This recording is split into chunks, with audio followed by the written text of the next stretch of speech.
in the occupied West Bank, where Israel's largest military operation in the territory in more than 20 years has killed at least 18 Palestinians since Wednesday morning.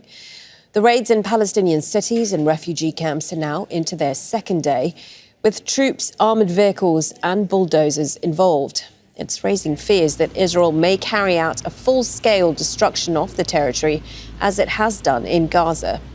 The Israeli army says it killed 5 Palestinian fighters in a mosque in the Nur Shams refugee camp in the early hours of Thursday. It says one of the men was the leader of the Tulkarem Brigades, an armed faction linked to the Islamic Jihad.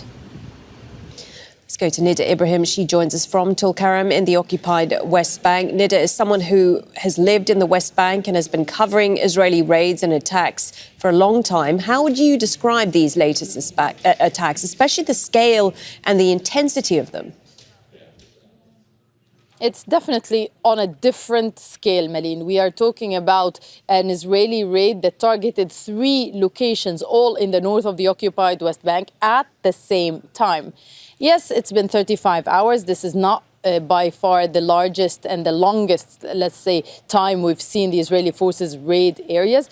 But we've heard from the Israeli forces the announcement that this military operation could last for days. And indeed, we've been hearing from Palestinians in Tulkarem and in Jenin how the Israeli forces have been bringing in more reinforcements, have also been bringing with them some sunshades, basing them, their soldiers in locations, creating some detention centers, basically local detention centers where they bring Palestinians and they interrogate them in the field. So the feeling here amongst Palestinians is that this operation is going to last. But indeed, we've been seeing the Israeli forces raid the area, withdraw from it, like the case in the Tulkarem refugee camp behind me, where a strike have taken place and killed 5 Palestinians. The Israeli forces say that they are 5. And the fact that Abu Shuja was one of those Palestinians killed,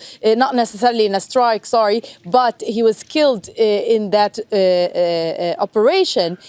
It's important because Abu Shuja is the nickname of the head of the battalion here in the Tulkarem and Nur Shams refugee camps, and he's been wanted by the Israeli forces for a while, surviving several assassination attempts. Now, we've heard here in the mosque calls by people saying, mourning the dead, saying that the international community has been leaving Palestinians alone, dealing with these long Israeli raids. And indeed, we've been seeing Israeli forces coming here, raiding and storming and arresting and killing Palestinians before the war even. But the intensity of those raids increased since the war started.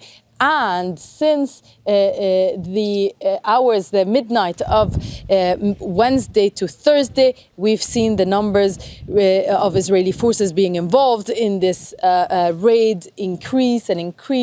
Let me tell you that there are also talks about the Israeli forces withdrawing from Tubas. We were there yesterday and we've heard sporadic gunshots between the Palestinian fighters and the Israeli forces. But the tension and the anxiety amongst Palestinians remains very high. Thank you for that. Nida Ibrahim there for us in Tulkarem in the occupied West Bank. Make sure to subscribe to our channel to get the latest news from Al Jazeera.